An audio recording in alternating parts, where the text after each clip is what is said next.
Hi dear student, आज की इस वीडियो में बात करने वाले सेक्शन फार्मूला क्या होता है, जो कि हम कोऑर्डिनेट ज्योमेट्री के अंतर्गत इसको पढ़ते हैं। क्लास 10th और क्लास 11th में भी ये मिलता है पढ़ने को। तो चलिए, क्या है सेक्शन फार्मूला, उसको समझते हैं। कोऑर्डिनेट ज्योमेट्री में हम बात करेंगे, कोई एक लाइन सेगमेंट है अगर, जिसके एंड पॉइंट का कोऑर्डिनेट हमको दिया जाएगा। ये अपना क्या है, कोई एक ए बी लाइन सेगमेंट है, जिसे क्या कहेंगे, रेखाखंड कहेंगे। इस रेखाखंड के सिरों के निर्देशांक अगर क्या है, यहाँ पर x1 y1 और x2 y2, इस तरीके से ये क्या है, इस लाइन सेगमेंट के एंड पॉइंट की जो कोऑर्डिनेट है x1 y1 x2 y2 वो दिए गए हैं। एक इसी में कोई पॉइंट P है, इसी लाइन सेगमेंट पर कोई पॉइंट P है, जो क्या करता है, इसको m1 रेशियो m2 के फॉर्म में डिवाइड करता है। यहाँ से लेके m1 है और यहाँ से लेकर के यहाँ तक क्या है, m2 पार्ट है। ठीक है, तो इस तरीके से कहा गया कि ये जो लाइन सेगमेंट AB है, उस लाइन सेगमेंट AB को जो P पॉइंट है, वो P पॉइंट इसको m1 रेशियो m2 में क्या करता है, यहाँ देखिएगा तो ये इंटरनली डिवाइड कर रहा है। ये जो पॉइंट P इसको दो पार्ट में बांट दे रहा है। इसको बांटने का मतलब किस रेशियो में, m1 रेशियो m2 के फॉर्म में डिवाइड कर रहा है, ये बांट रहा है। तो इसी पॉइंट P का अगर कोऑर्डिनेट क्या हो, x, y हो, तो x, y के लिए एक फॉर्मूला होता है। यहाँ x की भी वैल्यू और y की वैल्यू भी ये बताता है कौन, सेक्शन फार्मूला। वो सेक्शन फार्मूला का formula x is equal to क्या होगा, यहाँ पर लिखें तो m1 x2 plus m2 x1 अपान, ठीक है, क्या चीज, m1 प्लस m2 मिलेगा। ठीक इसी तरीके से आपको y इज इक्वल टू भी मिलता है, वो क्या है, m1 y2 plus m2 y1 अपान क्या मिलेगा, m1 प्लस m2। यही हमारा क्या है, सेक्शन फार्मूला है। वो भी कब के लिए, जब वो पॉइंट P इस लाइन सेगमेंट को इंटरनली डिवाइड करता हो, यानी अंतः विभाजित करता हो। यूपी बोर्ड में ये मिलेगा कहीं ना कहीं, किसके लिए, अंतः विभाजन के लिए सेक्शन फार्मूला क्या होगा। तो अंतः विभाजन के लिए जब भी बात करेंगे तो ये पॉइंट P क्या होगा, इसी लाइन सेगमेंट पे इनके बीच में कहीं होगा। तो उस केस में क्या होता है, ये m1 x2 plus m2 x1 अपान m1 प्लस m2 और y is equal to m1 y2 plus m2 y1 upon m1 plus m2 हो जाता है। ठीक, इसी के साथ साथ एक बात और करते हैं, अगर यहाँ पे m1 इज इक्वल टू क्या हो जाए, m2 is equal to m हो जाए। ये भी तो हो सकता है कि ये जो पॉइंट P हो, इसको बराबर दो भागों में बांट देता हो, यानी ऐसा कोई पॉइंट P हो जो इनको सेम रेशियो में डिवाइड करता हो, m रेशियो m समझ लीजिए 1 रेशियो 1 में डिवाइड करता हो, तब क्या होगा फॉर्मूला। तो उसके केस में x इज इक्वल टू, यहाँ लिखेंगे m x2 plus m x1 अपान m प्लस m हो जाएगा। ऊपर से m कॉमन कर लें अगर हम, तो x2 प्लस x1 अपान हमको मिलेगा 2m। m से m आप कैंसिल कर दोगे तो क्या हम इसको सीधा करके लिख सकते हैं, x1 प्लस x2 अपान क्या चीज़, 2। ये हमारा क्या हो जाएगा, x। ऐसे ही similarly y is equal to, आप अगर कैलकुलेट करें m, यहाँ पे y2 प्लस m y1 अपान आपको क्या मिलेगा, m प्लस m। यहाँ देखेंगे ऊपर m कॉमन हो रहा है, तो कॉमन कर लेते हैं, y2 प्लस y1 अपान क्या होगा, 2m। यहाँ से m फिर से कैंसिल हो जाएगा और सीधा करके लिखा जाए तो y1 प्लस y2 अपान 2 हो जाता है। ये y इज इक्वल टू, यानी अब ये पॉइंट P ज़्यादा दूर नहीं, कहाँ है, एकदम बिल्कुल बीचों बीच में है। यानी अगर कोई एक लाइन सेगमेंट हो जिसके वर्टेक्स पॉइंट के कोऑर्डिनेट आपको दिए गए हों, और एक ऐसे पॉइंट P का कोऑर्डिनेट चाहिए आपको, जो इसको क्या करता है, दो बराबर भागों में बांटता हो, विभाजित करता हो, तो उस केस में आप बताएंगे क्या चीज़। ये देखिए m, और ये भी क्या है, m हमने लिख दिया।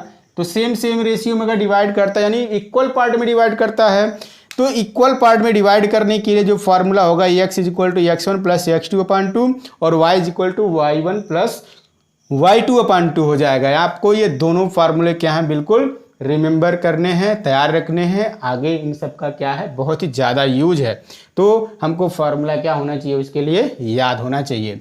तो ये अपना एक क्या है, इंटरनल डिवाइड करता है जब वो पॉइंट पी तब के लिए, और इंटरनली जब सेम पार्ट में डिवाइड करता है तब के लिए। यानी मध्य बिंदु के निर्देशांक के लिए फॉर्मूला ये हो जाएगा x1 plus x2 by 2 y1 plus y2 upon 2, और इंटरनली के लिए तो हमने बताया ही। तो इस तरीके से क्या है, ये आपको बिल्कुल फार्मूले को तैयार रखना है। अब देखिए यहाँ पे इंटरनली डिवाइड के लिए किस तरीके से क्वेश्चन बनता है। Find the coordinate of the point which divide the line segment joining -1, 3 and 4, -7 internally in the ratio 3 ratio क्या है 4 है। तो यहाँ आपको क्या क्या गिवन है, सबसे पहला काम तो आपको वो लिख लेना है, जो कुछ भी वहाँ गिवन दैट में वो सब कुछ क्या करना है, लिख लेना है। तो चलिए हमने क्या किया, एक बार फिर से डायग्राम बनाया और उस डायग्राम पे इन सबको रिप्रेजेंट कर दिया। ये हो गया आपका क्या, लाइन सेगमेंट ए बी, ठीक है। ए पॉइंट का कोऑर्डिनेट क्या है, -1, 3 है, क्योंकि उसी की वो बात किया है। क्या कहा है, divide the line segment joining, किसके किसके थ्रू ज्वाइन हो रहा है, -1, 3 और 4, -7 से ज्वाइन होकर के वो बन रहा है। दूसरा बी पॉइंट जो आपका है उसका कोऑर्डिनेट क्या है, 4, -7 है। तो ये आपका क्या हो जाएगा, यहाँ से x1 = -1 और y1 = आपको 3 मिल जाएगा, और यहाँ x2 = 4 और y2 = मिल गया क्या चीज, -7। इसके बीच में कोई पॉइंट P है। चलिए ये हो गया पॉइंट P का जो कोऑर्डिनेट हमको नहीं पता, हमने सपोज कर लिया क्या है, x, y है, और ये जो रेशियो है m1 की वैल्यू कितना है, 3 है। यहाँ से लेके यहाँ तक ये क्या है, 3 है, और यहाँ से लेके यहाँ तक क्या है, ये 4 है। यानी m1 की वैल्यू आपको दिया गया 3 और m2 की वैल्यू दिया गया कितना, 4। अब उसी वैल्यू को यहाँ पे इस्तेमाल करना। ये देखिए x = m1 x2 plus m2 x1 अपान m1 प्लस m2, इसी फार्मूले में सारा का सारा डाटा पुटअप करना है। m1 की वैल्यू कितना है, 3 है, रख दीजिए। x2 की वैल्यू क्या है, 4 है, वो भी रख दीजिए। प्लस m2 की वैल्यू क्या है, 4 है, वो रख दिया हमने। x1 की वैल्यू क्या है, -1, इसको भी रख दिया। अब m1 और m2 3 + 4 लिख दीजिए, 3 + 4, ये हमारा m1 और प्लस m2। ये देखिए कितना हो जाएगा, 12 हो जाएगा, और ये कितना हो जाएगा, माइनस का 4 हो गया, ये अपान में क्या हो जाएगा, 7। इस केस में ये देखेंगे कितना हो जाएगा, 8/7, ठीक है। ये आपका x की वैल्यू हो गया। अब हम y को कैलकुलेट करते हैं। तो y = अपने पास m1 की वैल्यू कितना है, 3 है, और y2 की वैल्यू कितना, -7, फिर प्लस m2 की वैल्यू कितना है, 4 है, और फिर उसी के साथ साथ y1 की वैल्यू कितना है, 3 है। ये हमने पुटअप कर दिया, और ये 3 + 4 तो होगा ही होगा, क्योंकि यहाँ पे आप ये जानते हैं m1 की वैल्यू 3 और m2 की वैल्यू क्या है, 4 है। ये कितना, -21 प्लस का ये हो गया कितना, 12/7। इस केस में आप देखें तो ये कितना, 11 - 2 यहाँ हो जाएगा क्या चीज़, यहाँ पे 9 हो जाएगा, ठीक है। तो ये माइनस का लिखेंगे, -9/7 y की वैल्यू, ठीक है। तो इस तरीके से क्या हो गया, x और y की वैल्यू हमने कैलकुलेट कर लिया। वो पॉइंट कौन होगा, जो P पॉइंट का कोऑर्डिनेट था 8/7, -9/7, ये आपका क्या हो जाएगा, यहाँ का आंसर होगा। यहाँ पूछा ना, find the coordinate of the point, वो कोऑर्डिनेट कौन है, वो ये है 8/7, -9/7, वही कोऑर्डिनेट होगा जो इनको क्या करता है, 3:4 के पार्ट में ये डिवाइड करता है। वो भी किस तरीके से, इंटरनली डिवाइड किया है, अंतः विभाजित किया है। दूसरा क्वेश्चन इसी तरीके से एक्सटर्नली अगर डिवाइड करता है तब के लिए, चलिए उसको भी समझते हैं किस प्रकार से इसको हम लोग सॉल्व करेंगे। फार्मूला भी इसका थोड़ा सा डिफरेंट हो जाता है, उसी फार्मूले को ही आधार मानते हुए हम क्या करेंगे, इस क्वेश्चन को सॉल्व करेंगे। देखिए क्या है, find the coordinate of the point. तो सबसे पहला काम यहाँ भी क्या करना है, एक लाइन सेगमेंट हमको बना लेना है। तो चलिए हमने क्या कर लिया, एक लाइन सेगमेंट ए बी को सबसे पहले बना लिया, ये हो गया। इस पॉइंट का कोऑर्डिनेट x1 y1 हो गया, और इसका क्या है, x2 y2 हो गया।